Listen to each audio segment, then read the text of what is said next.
Angel one में SIP करते हैं, लेकिन अब आप बोल रहे हैं कि एसआईपी का अमाउंट बढ़ जाना चाहिए। सिंपल सा प्रोसेस है, एप्लीकेशन ओपन करो। अब या तो यहाँ पर म्यूचुअल फंड पे चले जाओ और यहाँ पर पोर्टफोलियो पे चले जाओ, या फिर यहाँ से पोर्टफोलियो पे जाकर के म्यूचुअल फंड पे चले जाओ। दोनों ही केस में आप इस पेज पर पहुंचेंगे।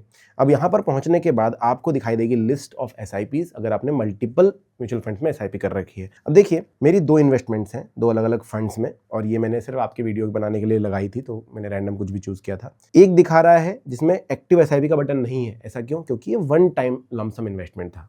एक दिखा रहा है जिसमें एक्टिव एसआईपी है, और ये एक्टिव एसआईपी लगभग 100 रुपये के आसपास की है। इसको मुझे चेंज करना है, मॉडिफाई करना है। मैं यहाँ पर जो ये एरो दिख रहा है इस पर क्लिक करूँगा, या फिर इस पर कहीं पर भी क्लिक कर दूंगा। मुझे इसकी टोटल जानकारी मिलेगी, भाई परफॉर्मेंस कैसा है वगैरह वगैरह। ऊपर की तरफ एक बहुत अच्छी चीज़ एंजल वन अकेला देता है कि भाई अपडेट का बटन है, जहाँ पर दिखाता है कि भाई कुछ अपडेट हुई तो क्या हुआ। एक्सपेंस रेशो कम किया, दिख गया मुझे, गॉट इट, मजा आ गया। अभी क्योंकि हमें एसआईपी मॉडिफाई करनी है, तो ये 3 बिंदु है, जनरली यहाँ से होता है, लेकिन यहाँ पर विड्रॉ स्विच फंड का ऑप्शन है। आपको सिर्फ इन्वेस्ट मोर का बटन दबाना है। दबाने के बाद आपसे पूछा जाता है सिलेक्ट एन इन्वेस्टमेंट मेथड। आप क्या करना चाहते हो? इसी फंड में और इन्वेस्ट करना चाहते हो इकट्ठा पैसा वन टाइम में, या फिर अमाउंट बढ़ाना चाहते हो? क्योंकि हम अमाउंट बढ़ा रहे हैं तो हम यहाँ पर बोलेंगे इंक्रीज अमाउंट। जैसे ही ये करते हैं हमारे सामने अमाउंट एडिट का ऑप्शन आ जाता है। यहाँ पर आने के बाद आप यहाँ पर जो भी अमाउंट है वो डाल दीजिए। ये मैंने डाल दिया। अब यहाँ पर लिखा हुआ है 11th ऑफ एवरी मंथ। अब अगर इसको आपको चेंज करना है तो आप इस पर क्लिक कीजिए। क्लिक करने के बाद देखिए, अगर आप यहाँ पर डालते 3 तारीख तो बोलता है नेक्स्ट इंस्टॉलमेंट जो है वो 3 तारीख को जाएगी। अगर 11 तारीख तो 11 दिसंबर। तो यहाँ पर आपको दिखाता है। बहुत सारे लोगों का क्वेश्चन रहता है कि यार मैंने तो 3 तारीख की करी थी, लेकिन अगले महीने की कटी, मतलब इस महीने की कटी नहीं। जब आप सेट कर रहे हो तभी यहाँ पर दिखता है कि अगली इंस्टॉलमेंट जो है वो कब कटने वाली है। मैंने पहले 11 सेलेक्ट किया था, लेकिन अभी मैं 3 सेलेक्ट करता हूँ।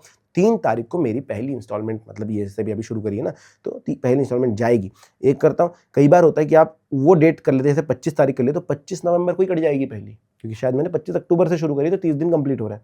मैं 3 रखता हूँ, कंफर्म करता हूँ। कंफर्म करने के बाद अपडेट करते हैं। तो यहाँ पर आपने क्या किया, एसआईपी का अमाउंट भी चेंज कर दिया, एसआईपी की डेट भी चेंज कर दिया आपके हिसाब से, और अपडेट कर दिया। जैसे ही आप अपडेट करते हैं, ये देखिए यहाँ पर आपको वापस दिखाता है अपडेट इंस्टॉलमेंट, लेकिन यहाँ पर ये नहीं दिखाता अगली एसआईपी कब कटेगी। तो डेट सेलेक्ट करते हुए आप चेक कर लेना। वापस भी कर सकते हो, ऐसा नहीं, यहाँ पर जाओ वापस दिख जाता है ना। अपडेट कंफर्म, जैसे ही कंफर्म करोगे ये बता देता है एसआईपी अपडेटेड।